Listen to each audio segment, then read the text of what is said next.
যাতে আমরা বাবা ফিরতে পারি। প্রতিদিন সন্ধ্যা প্রদীপ দিই, ঠাকুরের দিই, আর বলি ছেলেগুলোকে সম্মান ফিরিয়ে দাও, সম্মান ফিরিয়ে দাও। ওরা যে এত কষ্ট করে জীবনে লড়াই করে রাত দিন এক করে পড়াশোনা করে খেয়ে না খেয়ে দৌড়ালো, তারা পেয়েও গেল একটা নিশ্চিন্তের জায়গা থেকে, যে এই হতাশার মধ্যে ফেলে দিল। আমাদের দিন রাত শান্তি আছে, মনে শান্তি তো কবে ঘুচিয়ে দিয়েছে। জানি ঈশ্বরের কাছে সেই আমার হয়েছে, প্রার্থনাই আমরা করি। আমাদের বাবা মা আত্মীয় স্বজন তো কষ্টে রয়েছে না, তারা তারা সবাই কষ্টে চোখে রয়েছে। চোখের জল দুটো না পারে, না পারো তোমরা দুটো সুন্দর করে সুস্থভাবে চলতে খেতে, না আমরা পারি বলো। আর একটা কি যে সমস্যা, এ মানে না উগরানো যায় না ফেলা যায়, কি যে অবস্থা। এরপরে এই আগস্টের পরে বা কি হবে কে জানে। আমি তাই বলছি দে তো, কত না একটু অমিতের কাছে আমি ফোন করি, তাই আমি এই ফোন করলাম। আমি একটু ঠিক আছে, মাঝে আমরা মধ্যে ফোন। চেষ্টা করছি মাসিমা, আমরা চেষ্টা করছি, দেখি কি করতে পারি, জানি না, অনেক তো চেষ্টা করলাম, তো তাও এখনো আমরা চেষ্টায় আছি, দেখা যাক কি হয়। যদি এবার সরকার অন্য কোনো পরিকল্পনা রেখেছে কিনা কি বলবো বলুন তো, আমরা তো আর পরীক্ষা দেওয়ার মতো মানসিক অবস্থায় কেউই ছিলাম না, তো আমরা বড় অভাগা হয়ে গেছি, এই অল্প কিছু জন যারা পারলাম না। এবার একটা পরীক্ষা দিলে কিছু জন তো সমস্যায় পড়বেই, আর ফলে এ তো কেউ তো পরীক্ষা সবার দেওয়ার কি মতো ছিল সব সময় পরিস্থিতি এক থাকে? না, কখনোই থাকে না। সবাই মানসিক, শারীরিক, মানে পারিবারিক অবস্থা একদমই থাকে না। আর আমরা তো আন্দোলন করে করে রাস্তায় কাটিয়ে দিয়েছি। সে আবার যা সাধারণ জেনারেল মেল, ও আপনার ছেলেও তাই। ফলে হ্যাঁ, হ্যাঁ। ফলে এর নাম্বারে কিন্তু এসছিতে জায়গা করে নিয়েছে। হ্যাঁ, এসছি যারা এই নাম্বারে জায়গা করে নিয়েছে। হ্যাঁ, জেনারেলদের আর সমস্যা, এ- বুঝলেন এ- মাসিমা? তার তার সমস্যা। সেই সঙ্গে কি বলতো, এর বাবা তো ক্যান্সারে মারা গেছে। মানে না অর্থনৈতিক, মানসিক সব দিক দিয়ে ধসা, ছেলেটা সব দিক দিয়ে ধসা। আমরা যে কি অবস্থায় আছি বাবু, তাই কি বলবো। আর তাতে লোন নিয়ে একটু বাড়ি ছিল না, হুম। একটু বাড়ি করেছি, সেটাই আমাদের সব থেকে গলার কাটা হয়েছে। কি যে করবো বাবা, তা বুঝে পাচ্ছি না। মাসিমা একটু একটু ধৈর্য রাখুন। হ্যাঁ, ওকে ও একটু সুস্থ থাকতে বলুন। আমরা দেখছি, আমরা মানে আমি কি বলবো, আমি নিজেও ভেঙে পড়েছি, কিন্তু তবু আপনাদের মানে আপনারা যখন আবার ফোন করেন, আমি তখন আর কি বলি, আপনাদেরকে কোনো কিছু বলার ভাষা নেই। তবু একটু একটু একটু থাকুক, দেখি আমরাও সরকারের সুযোগ সময় পেলে আমরা সরকারের প্রতিনিধিদের সঙ্গে অবশ্যই কথা বলবো, যে এতগুলো মানুষ কোনো অন্যায় করলো না, তাদের জীবন জীবিকাগুলোকে এইভাবে কেড়ে নেওয়া, এই এত বড় তার অন্যায়টা কি করে হয়।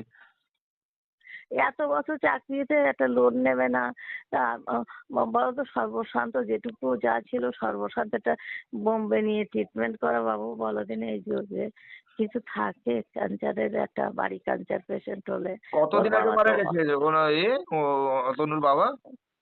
ওই চাকরি পার 3-4 মাস আগে।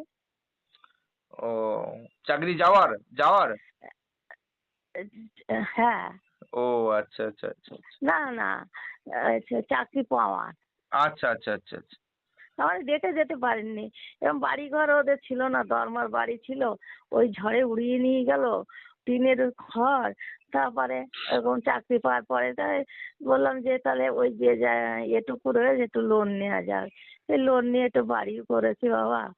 যে সবাই তো তাই চায়, আর তখন কি জানতাম যে এইসব ঘটনা, এই কি সব হবে। আমরা লোনের জন্য আমরা বড় বুঝতে চিন্তিত পেরেছি হয়ে। মাসিমা, আমি আমি তবু বলবো, খুবই কষ্টের মধ্যে, মানে এরকম মানে পরিস্থিতি, আমার কাছে অনেক ফোনই আসছে, মেসেজ আসছে, কষ্ট হচ্ছে। আমি একটাই কথাই বলবো, কিছুদিন একটু স্বাভাবিক থাকার চেষ্টা করুন। আমি জানি আমি নিজেও নেই স্বাভাবিক, তবুও বলবো যে একটু একটু এ করুন, দেখি না পরিস্থিতি কোন দিকে যায়, সরকার কি ভাবনা চিন্তা করে রেখেছে। হ্যাঁ, যদি অন্য বিকল্প কি আছে সেটাও আমরা, আর যদি আমাদের এর মধ্যে কথা হয় আমরা নিশ্চয়ই কথা বলবো, বুঝলেন? আর হ্যাঁ, হ্যাঁ, তোমরা একটু নিজের শরীরের দিকে নজর রেখো বাবা। আচ্ছা এই তো আচ্ছা আচ্ছা আচ্ছা। হ্যাঁ, অনেকে তো কেমন পরিস্থিতিতে অসুস্থ হয়ে পড়লো। এবং তোমরা একটু নিজেদের ডাক্তার কবিরাজ দেখিও, একটু আচ্ছা যত কষ্ট হোক একটু নিজেদের খাওয়া দাওয়াটা করো বাবা। আচ্ছা আচ্ছা তো মাসিমা, দেখে আচ্ছা মাসিমা এদিকে প্রণাম, আনন্দে আসো মানে দেখি প্রণাম আমার খুব নেবেন, আমার প্রণাম নেবেন, আপনি ভালো থাকবেন, হ্যাঁ। হ্যাঁ, হ্যাঁ তুমি আমার অনেক অনেক আদর ভালোবাসা, বড়দিনের অনেক অনেক শুভেচ্ছা। যদিও বড়দিন চলে গেছে, তুমি তুমি অনেক বড় মনের, সরল সহজ মানুষ। তুমি এখানে আসো তো, সুমনের এখানে আমি দেখি, বলি তোমরা একটা সায়েন্সের ছেলে, এইভাবে তোমাদের সে যে যে সাবজেক্ট নিয়েই পড়ুক, কষ্ট সে তো করেছে। আমি এটা মাসিমা, আমিও ক্লাস 11-এ যখন পড়ি আমি আমার বাবাকে হারিয়েছি, বুঝলেন। আমার হ্যাঁ, মাও অসুস্থ ছিল, ফলে আমি খুব গরিব বাড়ি, মানে খুবই খুবই সাধারণ বাড়ি, এবং আমি নিজে ধার দেনা করে বড় হয়েছি, পরীক্ষা মানে একদম, বুঝলেন। তো ফলে হ্যাঁ। যেটুকু দাঁড়িয়ে রয়েছি আমি নিজের ক্ষমতায় দাঁড়িয়ে রয়েছি। সেই জন্য আমি কষ্ট বুঝি, মানুষ কিভাবে কষ্ট করে উঠে আসে, কেমন হয় তাদের জীবন, আমি সব জানি, আমাকে আর বলতে হবে না, আমি সব জানি। এই জন্যই তো আমি আমি এই কথাগুলো বলি এই আপনাদের হয়ে এই সবার হয়ে। অতনুর বাবা লোকের ক্ষেত্রে জম দিয়ে শ্রমিক থেকে উঠেছে। হুম। সে ছেলেটাকে কোন রকমের হ্যাঁ, বলুন বলুন। তাই আম, যেদিন ঝড় হলো, টিনটা পড়লো, ঈশ্বরের অশেষ করুণা, না হলে ওর গলা কেটে দুটুকরো হয়ে যেত। আহারে! জানো না, সে একদমটা এলো, ওই টিনের বাড়ি তো, টিনের বাড়ি ওই যে বাধা থাকে না, ওই বাধাটা ঢিলা হয়ে গেছিল, আর ঝড় এসে হুম। উল্টো করে